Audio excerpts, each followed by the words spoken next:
बिस्मिल्लाहिर्रहमानिर्रहीम। Computer science के course database system series के साथ मैं हूं मोहम्मद अमीर।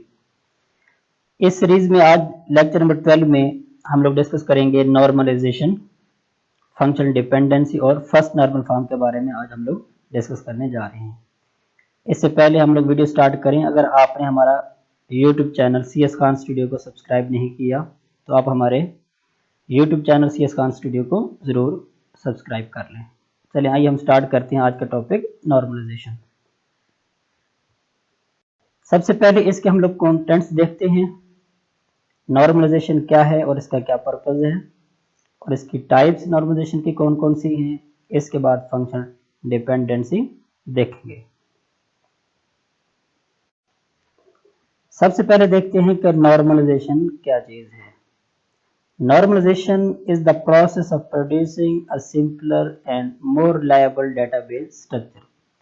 एक ऐसा प्रोसेस है जिसमें किसी भी डेटाबेस का जो स्ट्रक्चर है उसको हमने सिंपल और मोर रिलायबल डेटाबेस स्ट्रक्चर में कन्वर्ट करना है। इस प्रोसेस का नेम क्या है? नॉर्मलाइजेशन है। Normalization is used to minimize the redundancy from a relation or set of relation. किसी भी रिलेशन या सेट ऑफ रिलेशन में से जो डुप्लीकेशन है उसको क्या करना है? मिनिमाइज करना है। डुप्लीकेशन से मुराद जो रिकॉर्ड आपके रिपीट हो रहे हैं उसको क्या करना है? मिनिमाइज करना है। It is also used to eliminate the undesirable characteristic like insertion, update and deletion anomalies. Second इसका पर्पस ये है नॉर्मलाइजेशन का, जो इनडिजायरेबल या जो अनडिजायरेबल कैरेक्टरिस्टिक है, जिस तरह से इंसर्शन एनोमली है, अपडेशन एनोमली है या डिलीशन एनोमली है, उसको हमने क्या करना है? रिमूव करके एक रिलायबल डेटाबेस का स्ट्रक्चर हमने क्रिएट करना होता है। Normalization divide the larger table into the smaller table and links them using relationship. अब नॉर्मलाइजेशन के बाद हम लोग क्या करते हैं? नॉर्मलाइजेशन में हम लोग क्या करते हैं? एक बड़े टेबल को, एक बड़े रिलेशन को हम लोग क्या करते हैं? छोटे छोटे टेबल्स में हम लोग डिवाइड कर देते हैं और उन डिफरेंट जो टेबल्स होते हैं उनका आपस में रिलेशनशिप क्रिएट करते हैं ताकि हमारा डेटाबेस more reliable वो बन सके। The normal form is used to reduce redundancy from the database table। इसमें जो नॉर्मल फॉर्म है उसको हम लोग यूज करते हैं ताकि डुप्लीकेशन हमारे उस टेबल के अंदर क्या हो जाए? वो डिक्रीज या फिर उसको रिड्यूस किया जा सके। नॉर्मलाइजेशन की बेसिकली जो फॉर्म है वो 3 है। First normal form, second and third NF. पहले इसके 2 फर्दर हायर भी हैं जिसमें BCNF है और इसकी 5th नॉर्मल फॉर्म है। हम इस लेक्चर के अंदर 3 जो first normal form, second normal form और थर्ड नॉर्मल फॉर्म उसको डिस्कस करेंगे। और आई थिंक तीनों नॉर्मल फॉर्म के बाद हमारा जो डेटाबेस का स्ट्रक्चर है वो एक प्रॉपर रिलायबल और एक सिंपल स्ट्रक्चर उसका क्रिएट हो जाता है। सबसे पहले हम लोग देखते हैं कि नॉर्मल फॉर्म्स की जो टाइप्स हैं वो कौन कौन सी हैं और उसका क्या पर्पस है और उसमें किन किन बातों का हमने मद्देनजर रखना होता है। सबसे पहले first NF. NF mean normal form, second NF, third NF, fourth NF. First NF में क्या होता है? A relation is in first NF if it contain N atomic values. Basically जो हमें एक टेबल मिलता है वो अननॉर्मलाइजेशन का टेबल होता है, अननॉर्मल फॉर्म में होता है। हमने उसको पहले फर्स्ट एनएफ में कन्वर्ट करना होता है, फर्स्ट एनएफ के बाद फिर हमने उसको सेकंड एनएफ में कन्वर्ट करना होता है और उसके बाद फिर हमने उसको थर्ड एनएफ में कन्वर्ट करना होता है।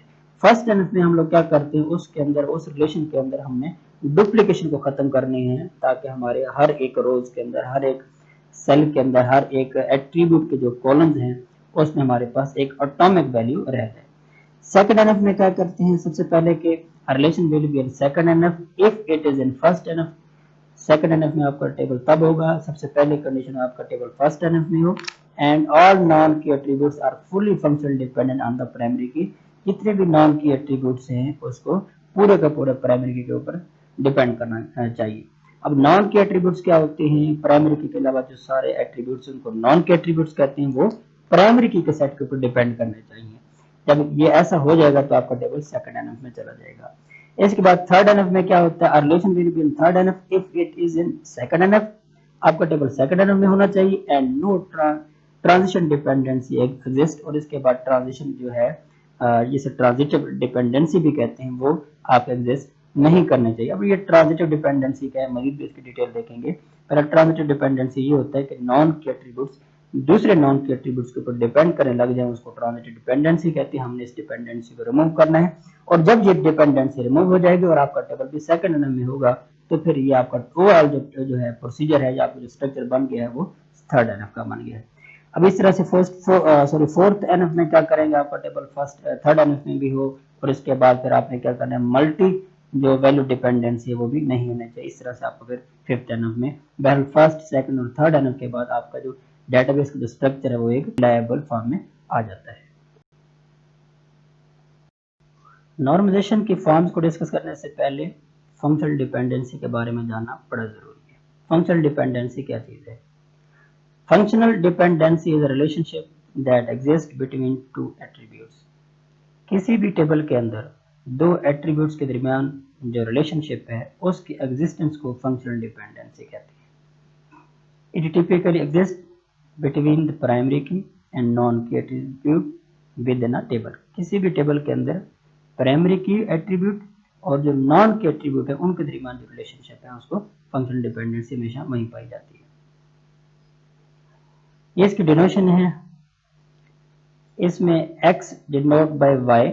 अब इसमें जो लेफ्ट साइड पे है वो फंक्शनल डिपेंडेंसी, उसे क्या कहते हैं, डिटर्मिनेंट कहते हैं। अब इसके अंदर हमारे पास x है वो बेसिकली क्या है, डिटर्मिनेंट है। ये मैं आपको शो भी करा देता हूँ। ये जो x है ये हमारे पास डिटर्मिनेंट है, और राइट साइड पे क्या है, जो y साइड है ये y है, इसे हम लोग क्या कहते हैं, डिपेंडेंट कहते हैं। यानी लेफ्ट साइड पे डिटर्मिनेंट और y साइड पे क्या है, डिपेंडेंट है। अब इसका क्या मतलब, अब इसका मतलब है y डिपेंड कर रहा है किसके ऊपर, x के ऊपर। अब इसका दूसरे अल्फाज में यूं भी मतलब है, अगर हमें x का पता चल जाए, x की वैल्यू का पता चल जाए, तो हमें तो क्या होता है, उसे y की वैल्यू का भी पता चल सकता है। इसका मतलब है y डिपेंडेंट ऑन x, या यूं भी कह सकते हैं y is fully functional dependent on x attribute.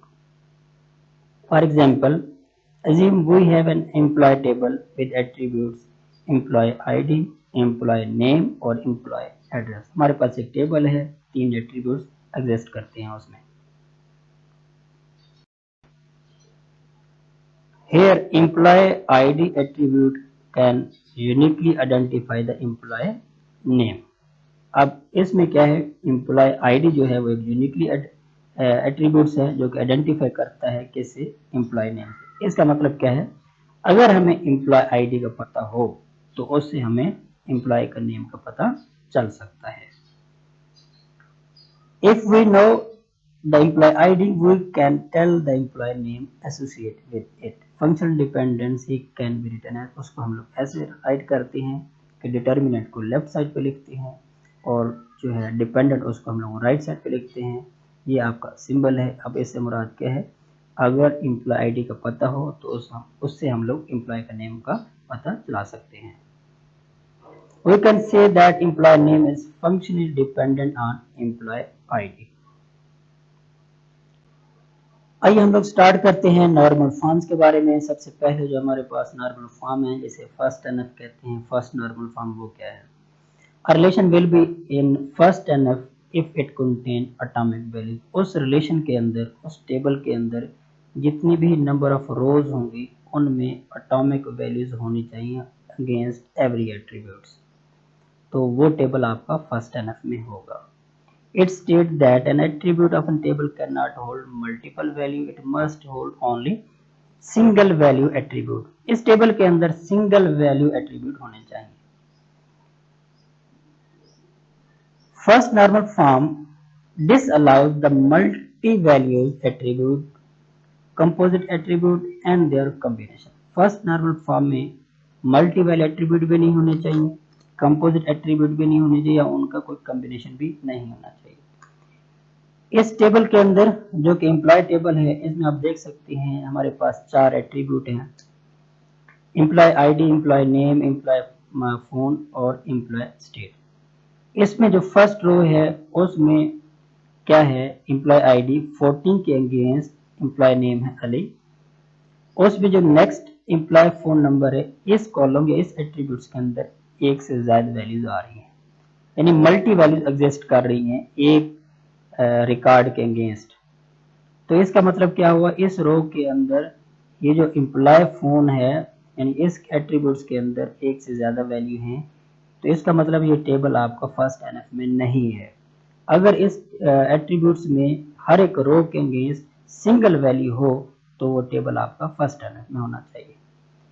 अब जिस तरह से 20 एम्प्लॉय आईडी में उस्मान है और एम्प्लॉय का जो फ़ोन है वो भी सिंगल है और उसके एम्प्लॉय का जो स्टेट है वो केपी वो भी सिंगल है। अब इसका मतलब है ये रो बिल्कुल सही है। इस पूरे के पूरे रो में हर एक जो एट्रीब्यूट्स है उसके against just single atomic value मौजूद है, डुप्लीकेट वैल्यू या एक से ज़्यादा वैल्यू नहीं है। इस तरह से एम्प्लॉय आईडी 12 के अंदर आप देख सकते हैं साइम एम्प्लॉय नेम है, उसके अगेंस्ट जो एम्प्लॉय फोन नंबर है उसके एट्रीब्यूट्स में भी मोर देन 2 या मोर देन 1 वैल्यूज आ रही हैं। इसका मतलब है ये भी फर्स्ट एनएफ में नहीं है। फर्स्ट एनएफ का जो रूल है जो कंस्टेंट्स हैं उसको ओबे नहीं कर रहा। तो ये जो टेबल है आपके पास बेसिकली क्या है, ऑन नॉर्मल फॉर्म में है। A relation employee is not in first NF because of multi value attribute employee phone। इस employee phone में मल्टी वैल्यू है तो लिहाजा ये टेबल आपका फर्स्ट NF में नहीं है।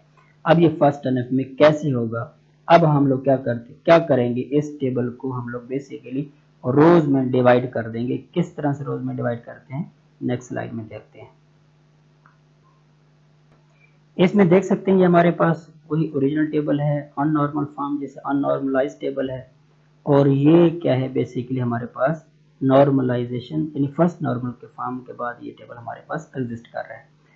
अब ये हमने कैसे इसको कन्वर्ट किया, इसको कन्वर्ट कैसे क्या करेंगे, बेसिकली ये जो रो है जिसमें डुप्लीकेट वैल्यू आ रही है इसमें आपने इसको क्या करनी है, बीच में आपने लाइन ड्रा कर देनी है ऐसे 14 अर्ली, और इन दोनों एट्रीब्यूट्स को आपने सेपरेट कर देने हैं और इस पंजाब को भी ऊपर लेके जाना है। अब इसके अकॉर्डिंगली जो वैल्यू यहाँ मिसिंग होगी वो नीचे पंजाब आप राइट कर देंगे, इसमें जो नीचे रो मिसिंग होगी उसमें अली राइट कर देना है, और इसमें क्रॉसपोंडिंग 14 है तो नीचे आपने 14 राइट कर देना है। जिस तरह से ये 14 आ गया इसका मतलब 14 अली, और उसके अगेंस्ट अब जो एम्प्लॉय का फ़ोन है वो जस्ट सिंगल आ रहा है और वो पंजाब वैसे आ रहा है। अब इसी तरह से आपने 14 और इस नेम को जो कि अब खाली एट्रीब्यूट रह गया था यानी उसके अंदर वैल्यू नहीं थी, आपने ऊपर वाले क्रॉसपोंडिंग वैल्यू आपने पुट कर दी। अब इसकी सेकंड में उसका सेकंड जो वैल्यू आ रही थी वो वैसे आ जाएगी इस तरह से, और उस्मान हमारे पास जो रो थी वो बिल्कुल सेम थी तो वो एज इट इज आ जाएगी।